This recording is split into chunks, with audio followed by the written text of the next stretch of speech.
In the vast expanse of the African bush, a British conservationist flying solo crashes his ultralight plane. Severely injured and carrying no food or water in the wilds of Africa, his chances of survival are slim. His best friend desperately searches for him, knowing he may never find him. Staying alive takes all the cunning and guts one man can summon up.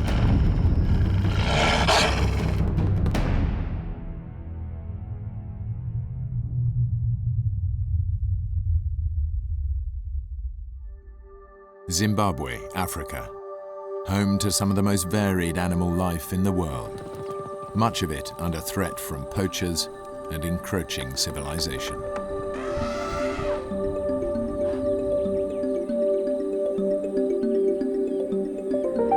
Greg Rasmussen was born in England but came to Africa as a young boy. For the past 12 years, he's dedicated himself to saving a rare species of African dog on the brink of extinction. I've always been passionate about wildlife from day one. I mean, even as a child, I love the bush, I love Africa.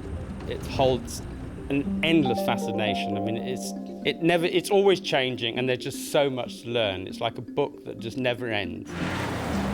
Greg is one of the few pilots in the area, and even though he's busy with his own project, he's agreed to help a fellow conservationist search for a lost rhino. People very concerned about the rhino, and National Park said, would I assist? And I said, of course I will. If wildlife needs help, I'll help. Greg's a capable pilot, but flying a plane and tracking animals requires intense concentration, and he'll be flying over unfamiliar terrain.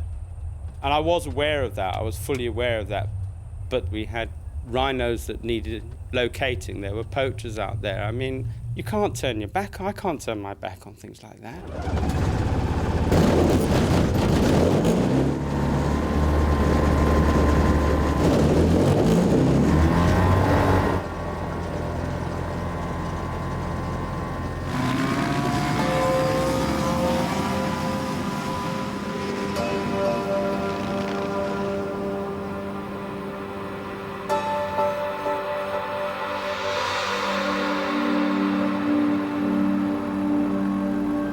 An ultralight plane is a cheap and efficient way to cover the African bush, but is also very dangerous to fly under certain weather conditions. Temperatures in the day can be very, very hot. Tricky flying conditions for a light aircraft. Because, it's hot, the air's thin, so it's quite hard keeping the plane up in the air.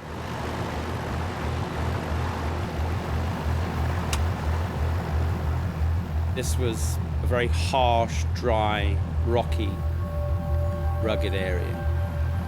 I'd never flown that area before, and I realized I was in a completely different territory. The rhino is electronically tagged, and in no time, Greg's tracking device picks it up. I just found it.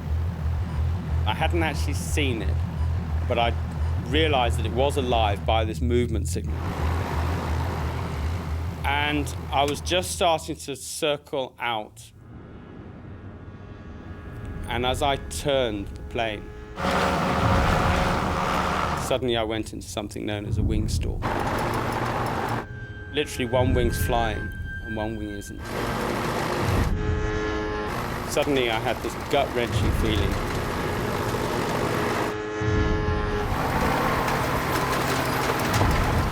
I'd put full power on the rudder. Pulling back on the stick, I was doing the right thing, and it wasn't working. And the plane started to go down in a spiral, and the ground was coming up pretty damn fast. And then there's a split second, you past the point of any return.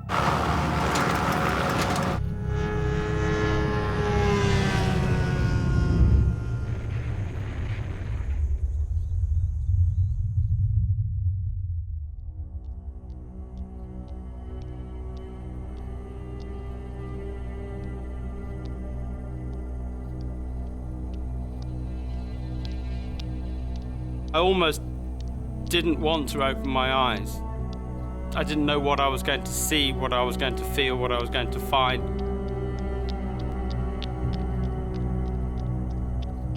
I was totally dazed, stunned. And I was like, I'm alive. I'm alive. And at that second, petrol started dripping over me.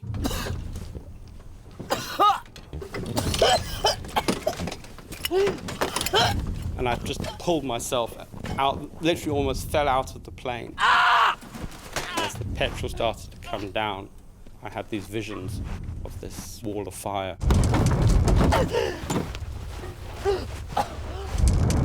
And I could just see myself being incinerated alive.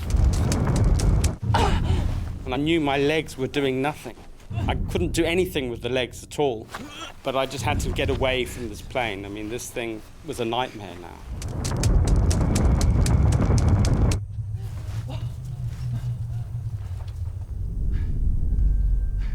And then I suddenly thought, Mayday.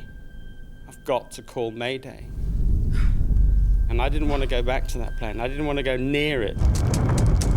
But I had to brave it, because I knew that that was my only means of survival. And I knew the quicker I got a message out, the better. Greg has to try and make a call. No one knows exactly where he is or that he has crashed. He has no survival gear with him, no food, no water, and he's severely injured. Mayday! Mayday! And the whole handset was hot. The crash had short-circuited all the batteries and had literally fried my only means of survival, the emergency radio. And then something happened that literally just changed almost everything. The pain hit, because the adrenaline had worn off. On the outside of his body, Greg has only a few superficial scrapes, but inside he is bleeding badly, and his legs are broken in 6 different places. That was a pain that I'd never experienced before. Anything like it, anything that even came close to it. My legs felt like they were going to explode from within.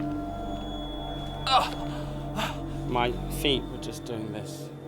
My legs were just one big lump of jelly.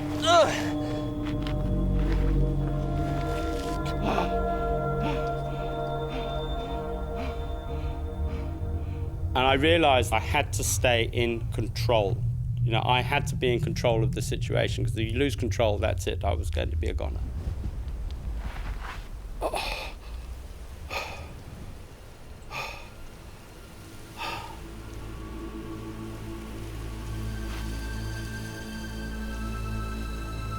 I started to try and take stock of the situation.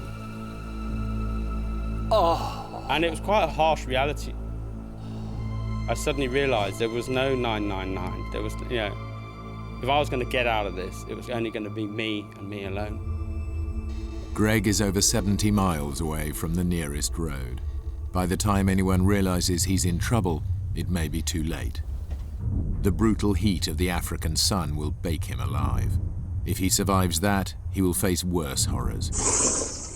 As night approaches and hungry predators come out to feed. Unable to move, Greg is easy meat. But right now the pain from his smashed legs is all he can think of. There was this pain in my ankles. They felt like they were going to explode, because I'd got these boots on. Yeah, and of course there was no space for the swelling to go. There was no way I could even get anywhere near my shoelaces. But I was thinking, if I don't get those boots off, there's going to be gangrene, and I'm going to lose my feet. I lose my legs. I managed to look back, and I thought, well, maybe if I can drag myself to this tree, I can tilt my body forward so that I can maybe get to my shoelaces somehow.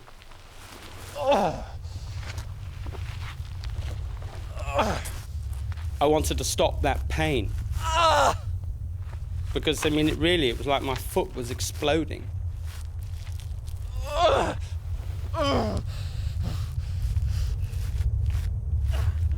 Fate is being cruel today. The closest tree to Greg is a thorn tree. But as its thorns dig deep into his back, Greg realizes they might be useful. And I managed to just break a twig off that was about a foot long, and it got a hooked thorn on the end of it. And I lay there and I could hardly focus. There was just so much pain. I started to pick the shoelace. I thought, well, this is all I've got.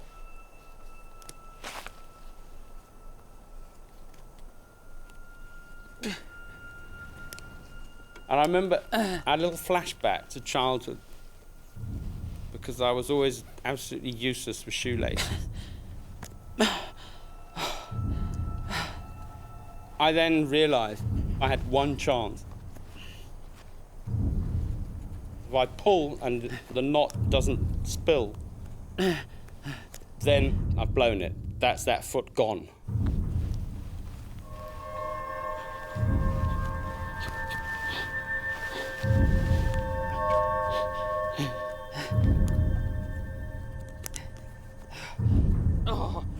Greg manages to loosen the shoelaces and get them both to the same stage, but nothing happens. But the boots remained absolutely solid on my feet. And I realised then I had to pick the shoelace eye by eye through every single eyelid.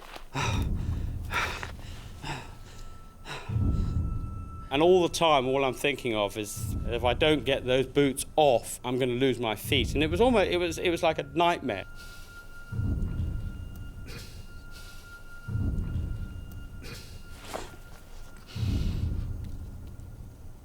Ah! I had to remain as focused as I could.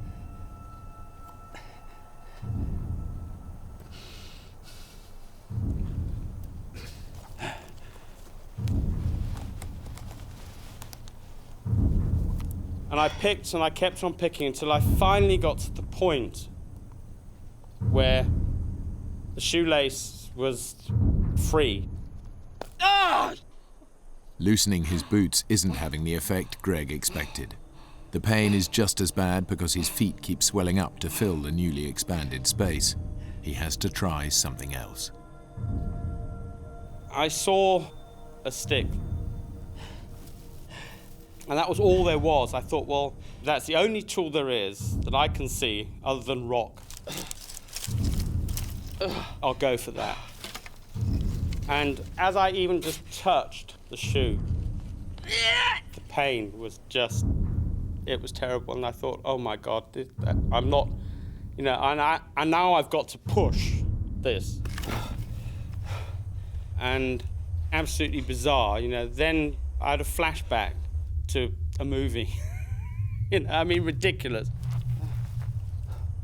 It was a John Wayne movie, you know. Oh, well, you bite on that while I cut this. And I grabbed this stick.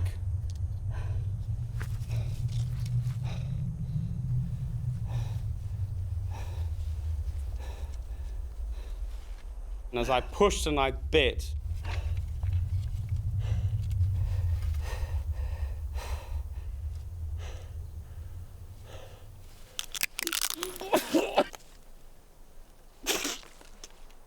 this stick was just rotten. It was full of termites.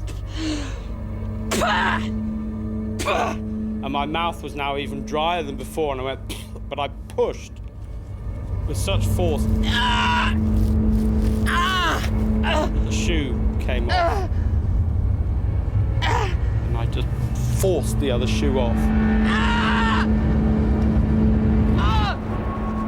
And lay there.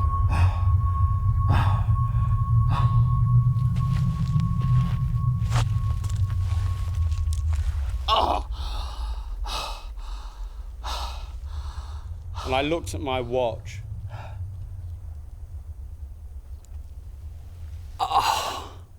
And it had taken me 2.5 hours.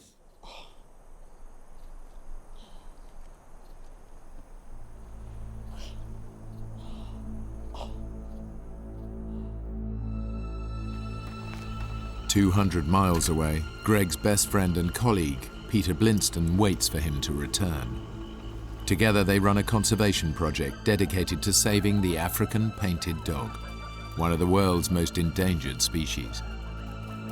We have this same passion for the dogs. We have a lot of belief in each other's abilities. And that just comes through at the end of the day.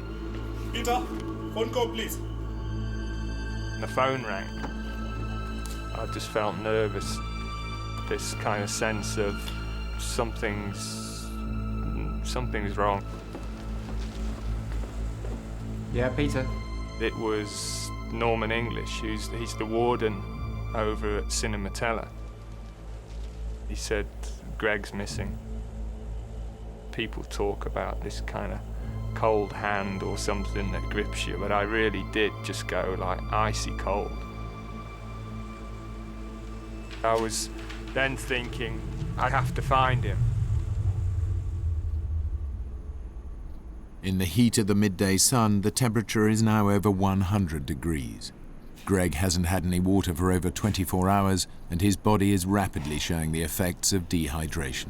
It was hot and it was dry. There wasn't an ounce of moisture in the air. I hadn't drunk the whole day because an elephant had destroyed the water pipes in our area where I'd taken off from. It wasn't like feeling thirsty at all. It was almost like being tortured. Everything was just so dry and your skin just didn't feel like skin anymore. There was no texture to anything. You know, you try to touch with your tongue to touch the roof of your mouth. It just felt like it wasn't there. As Greg lies out in the open, a vulture, quick to sense a meal, lands on a nearby tree. And I thought, not yet. Yeah, I'm not ready for you, mate.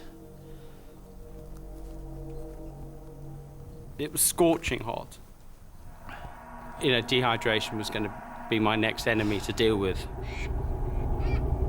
But also predators was a major concern of mine.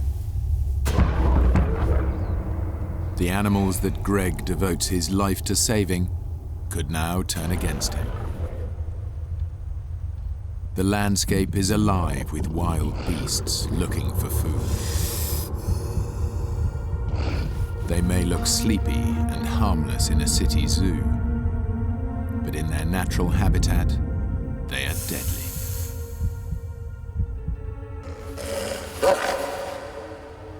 My fear wasn't the predators themselves, it was the fact that I couldn't run away. Here was me lying with a pair of legs that were just jelly. Greg knows he has to find shelter, both from potential predators and the sun. His only option is the plane. Fire or no fire, I got to get back and I've got to face that plane again. Every single movement was terrible, but I realized that it was that or die. I tried to pull, and I had no more energy. I've come this far, and now I've got no power anymore to pull on my back. And I suddenly thought, I've got to roll over. Because he's a biologist, Greg knows that some species move more efficiently on their stomachs. I thought, how am I going to roll over? How? I had 2 shoelaces and a stick. I made a loop on the end of one shoelace and tied it onto the end of the stick. I hooked the stick underneath my leg. And I knew that this was going to be one very, very painful experience. And I had to just concentrate on what I was doing, because I knew what was coming. I almost had the fear of pain before it came.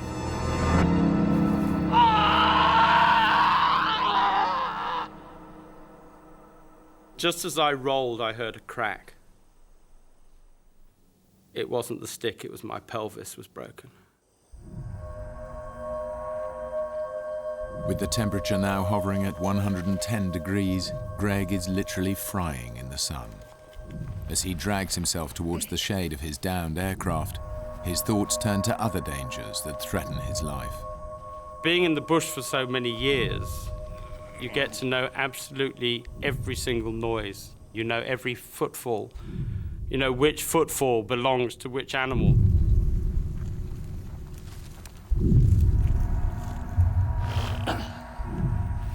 I was terrified that maybe something would come and sneak up on me.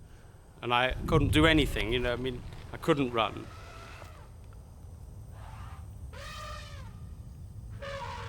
And then I heard elephants, a whole herd. It is in fact an entire herd of elephants, and they're moving right towards him.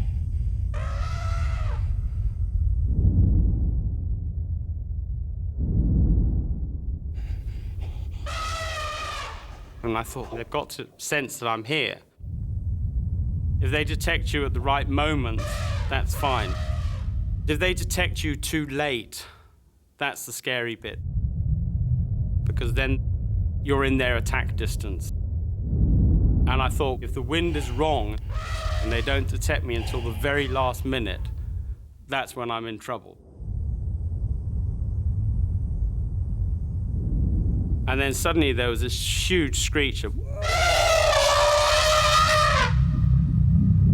And I remember just thinking, oh no, please, just don't stampede. And I just had this absolute fear that I'm going to be trampled.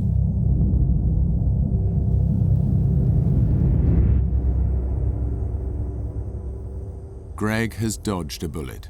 The herd moves on away from him. I wanted to cry at this point.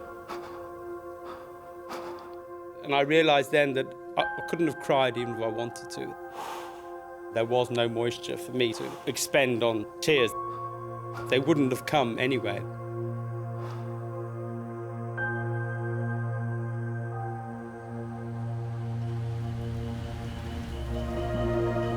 The head warden of Cinematella Wildlife Refuge, Norman English, organises a search and rescue party. The park is over 700 square miles. He and Greg's best friend Peter can only start looking for Greg where the rhino he was tracking was last sighted. Did he radio in at any point? Nah, no radio contact at all. But he was searching up near where the rhino were last sighted. The rhinos are tagged, right? If we find them, we find Greg. Greg took the only tracking device we have with him. Without a tracking device, Peter and Norman have no way of knowing where Greg's plane crashed. I was sure that he was alive, but you know that you've not got much time. Almost as each minute passes by, of course, you're becoming more and more concerned. What about an aerial search? Already started. Pilot from Victoria Falls came up in his Cessna. I was thinking, we have to find him. Even if you've survived the crash, there's animals, there's wildlife that can kill him. The chances of him surviving are getting slimmer and slimmer. Peter and Norman have no idea that Greg is 40 miles from where they think he is. Greg's condition is now critical because of his injuries, exposure in the hot temperatures, and lack of water. I was so close to the plane, I could smell the petrol. I gave it all the energy I possibly could. And just as I got underneath it, something felt a bit sticky on my mouth. My lips had turned to rubber. They'd plasticized. And a piece of my lip came off. And it went to the back of my throat. I suddenly came to this horrible realization. I just swallowed my lip.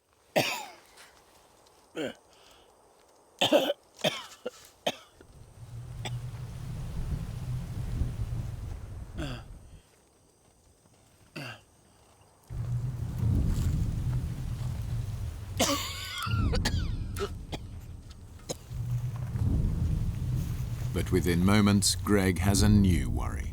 He hears the sound of an animal walking nearby. It was lion footfall.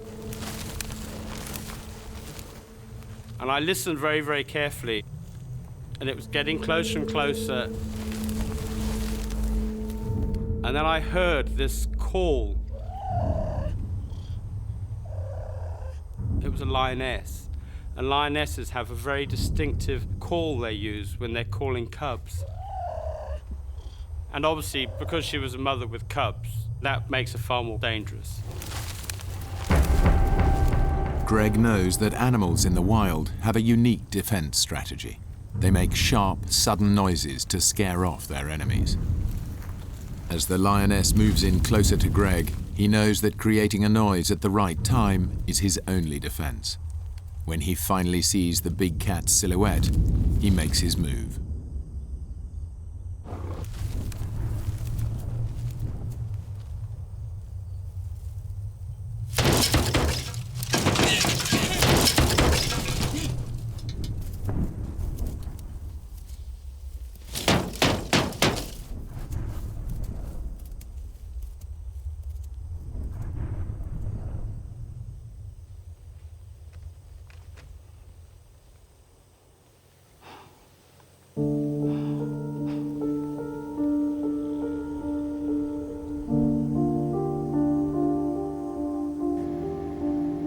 With daylight fading, the search pilot will soon have to return to base.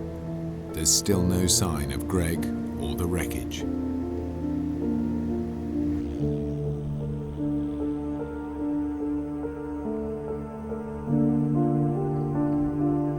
I heard the plane. And then I started to get almost excited.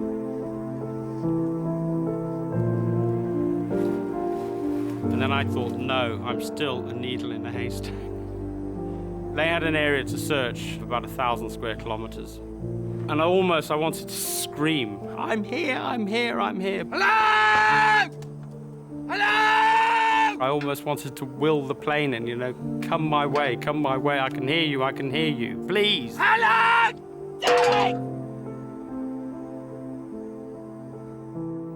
And then there was silence. I remember that silence now so well. It was killing. Nothing is going to happen now until tomorrow morning, at the very earliest. And I've got to start thinking about the night. And of course, as a biologist, the night is always a dangerous time anywhere.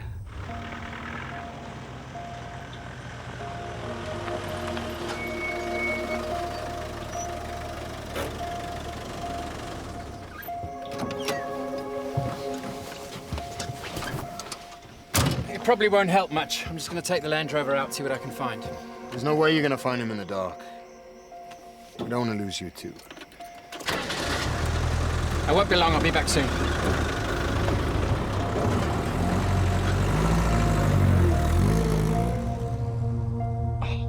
I suddenly came to the harsh realization that there's not much left of me. I'm a mess.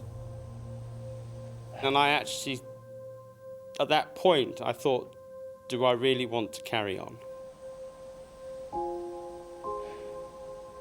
Did I want to live, or did I want to die?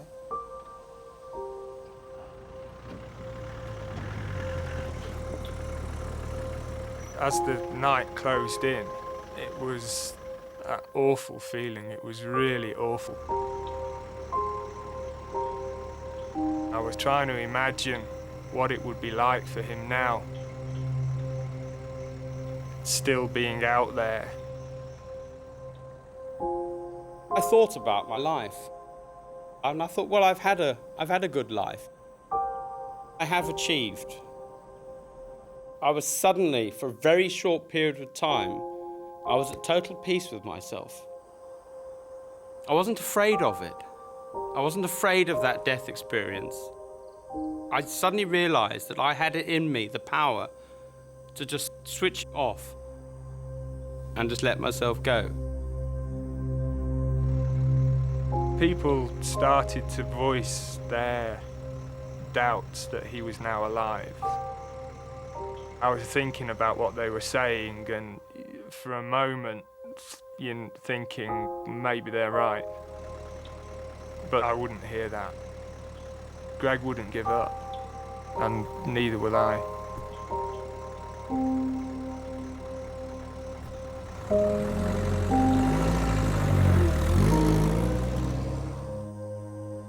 And then I suddenly thought about the dogs, what amazing animal that had become my sort of whole raison d'etre. And I thought, but there's a hell of a lot more I can do. And from that second, it was like, right, the fight is on. At that point, there was just such a kick in me that it was like, I'm going for it, and I'm going to make it. And I'm not going to, if I do die, I'm going to die fighting this right to the bitter end.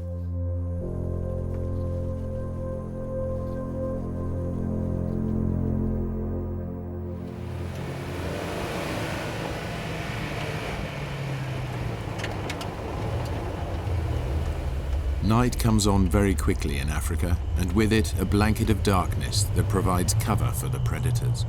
This is the time they come out to hunt.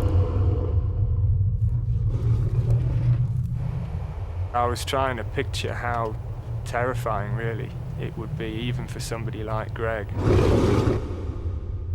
You would almost wish that he were dead and not have to face a night like that.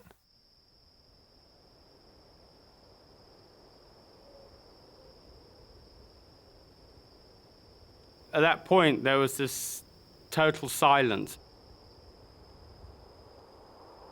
I could hear my heart sort of boom, boom. It was that silent.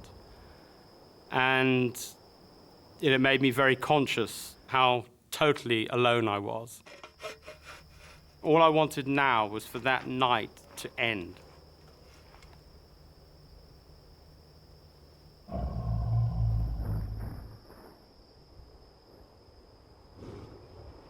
I had this nightmare that a hyena was going to come up behind me.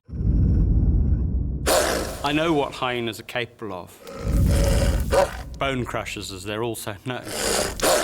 They've got the most powerful jaws of anything. I also know someone who was carted off by a hyena, and he was a fully able-bodied man, but he was sleeping and they dragged him away. That was the biggest scare of the lot, that a hyena might come up behind me.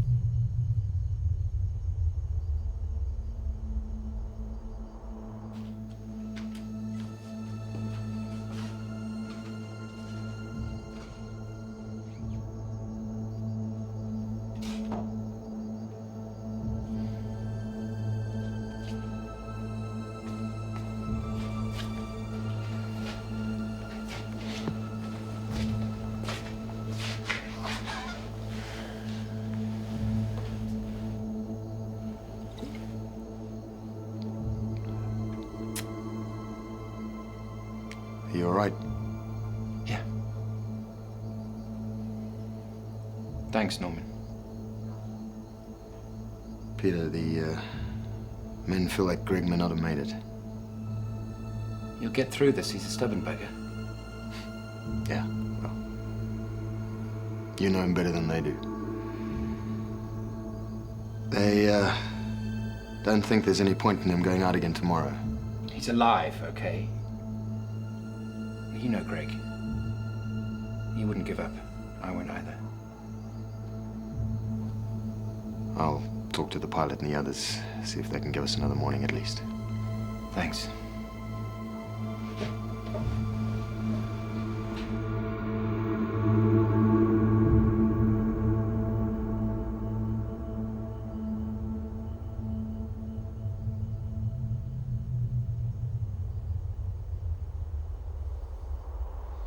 I was terrified to even think about going to sleep because I knew that I wouldn't wake up again.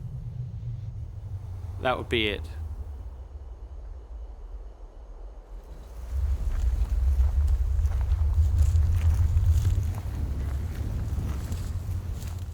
Then Greg's worst nightmare comes to life. Once again, he recognizes an animal by the sound its feet make when they touch the ground. He hears a hyena. And I thought, it's coming behind me.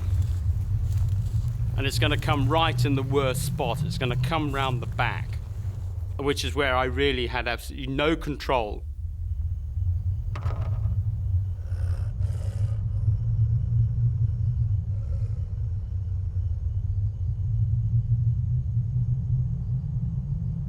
Once again, Greg uses his knowledge of animal behavior. He grabs hold of his stick and gets ready to hit the plane with it and create a noise to startle the beast.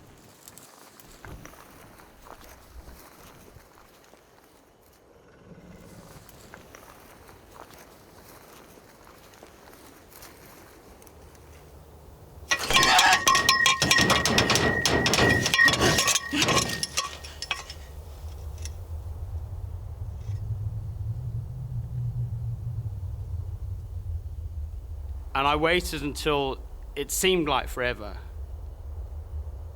I knew if something came one step closer, then would have meant that I'd failed. Then I heard this, like, just footfall, just getting less and less and less.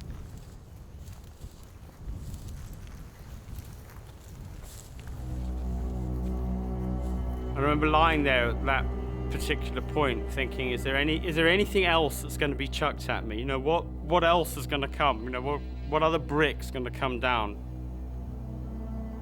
Greg does his best to stay positive. In 1 hour, the sun will rise and he will have made it through the night. But it is one very long hour.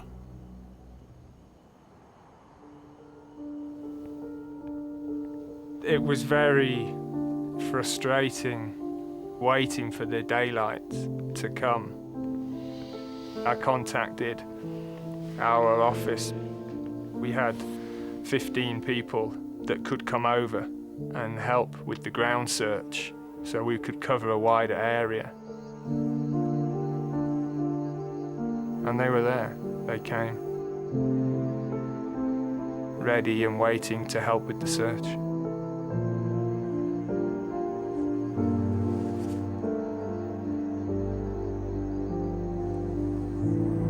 I watched, looking for the sun to come over the horizon. And when it finally did, I felt these rays coming all the way towards me. And it was an amazing experience. I suddenly felt wonderful. I was bathed in light and heat and warmth. I felt secure for a moment. And then the harsh reality dawned on me that it was that sun, that burning, was going to continue and it was going to kill me.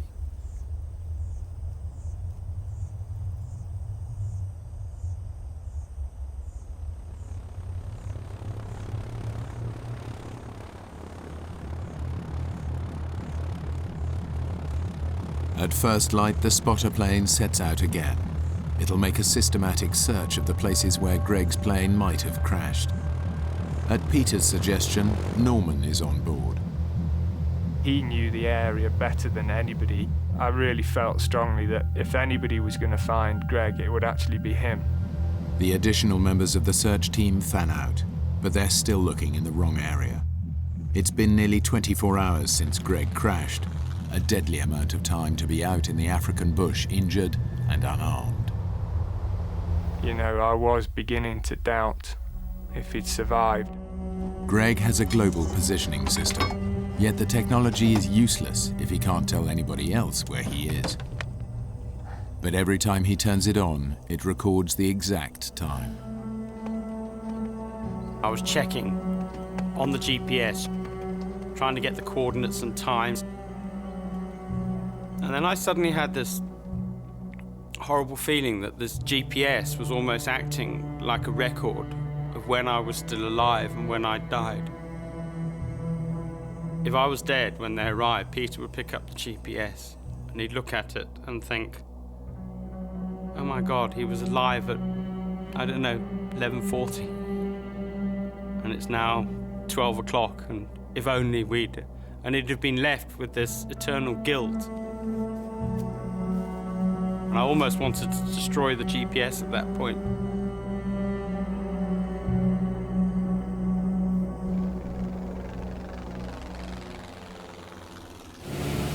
Norman to Peter, can you read me? Over. Norman to Peter, can you read me? Over. Receiving. There's nothing from up here. Even an elephant can merge into this landscape. We're going to try another area. On a hunch, Norman decides to go back and check along the beginning of the route that Greg would have taken. Nearly 24 hours has passed, and Greg's body is desperate for water. I managed to grab a piece of the broken windscreen. I had this mad idea to see if it would collect moisture.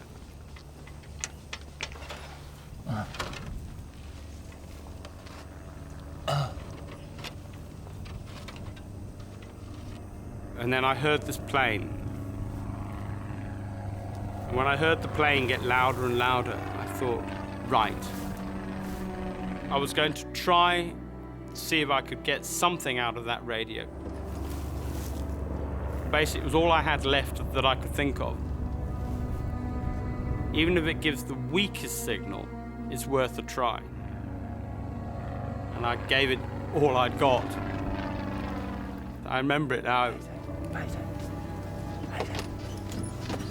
This is Zulu Mike Echo Bravo calling Mayday. And then my position is 20 miles east-northeast, Cinematella. Mayday. I thought I heard the plane get louder. And I thought, it's worked. And I gave myself almost an elated sort of feeling.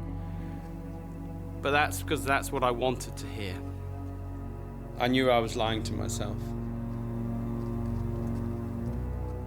Mentally, I had to stay with it. Because if you get into depression, that's it, the game's over. Not knowing whether he's imagining the search plane or if it's really there, Greg grabs a piece of his wreckage, one of the struts, hoping it will reflect the light and be seen by the plane above.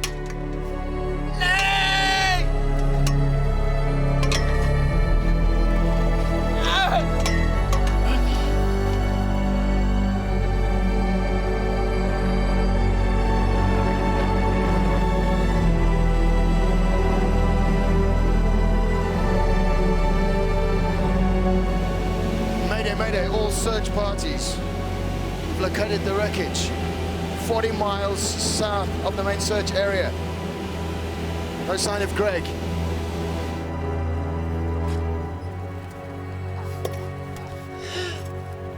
I was trying to keep up the dream that they had really seen me. But I realized I had to keep telling myself this lie. Because I did know that I was reaching the point of no return. If they didn't find me soon, I was going.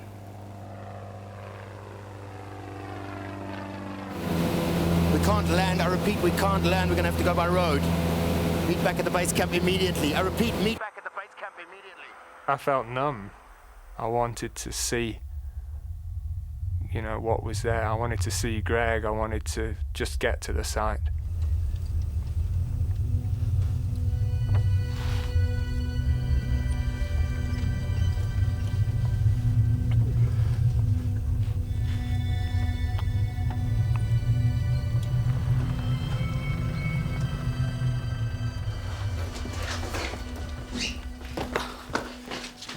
He's here, south of the road. The rhino's obviously moved. Okay, let's move it. Peter, I didn't see any sign of life. I don't know if it's a good idea that you come. I need to see him. I was really afraid. You're just thinking, okay, we've found him, but we don't know what we've found yet. And you imagining all sorts of horrors.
And then I heard these footfall.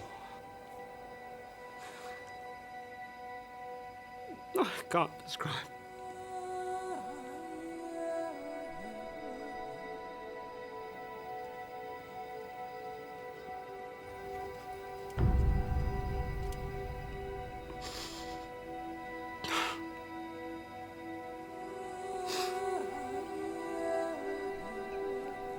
Of course, I knew what footfalls those were.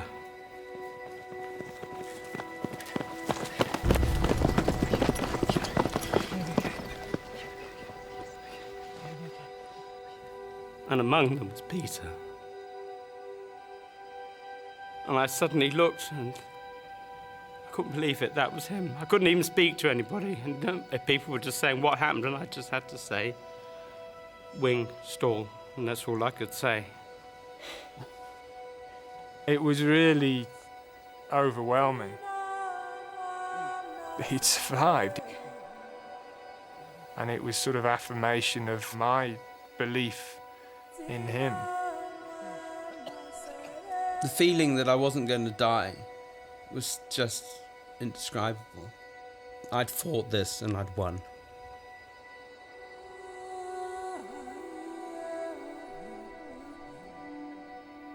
And somebody came up, I hadn't got a clue who it was. Someone put their hand on my shoulder and said, "You're in safe hands now."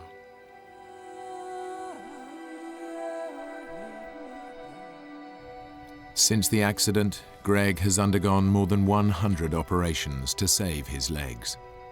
Through grit and sheer willpower, he has learnt to walk again. Of course, you don't go through something like this without there being change in who you are. I always treated life every day as precious, but it's even more precious now. I still am dreaming of that day when I go back to Africa, back to the smells, back to the sunrises, the sunsets, and most importantly, the painted dogs and wildlife conservation. Greg has indeed returned to his beloved dogs. He continues his conservation work alongside Peter and has never flown an ultralight plane again.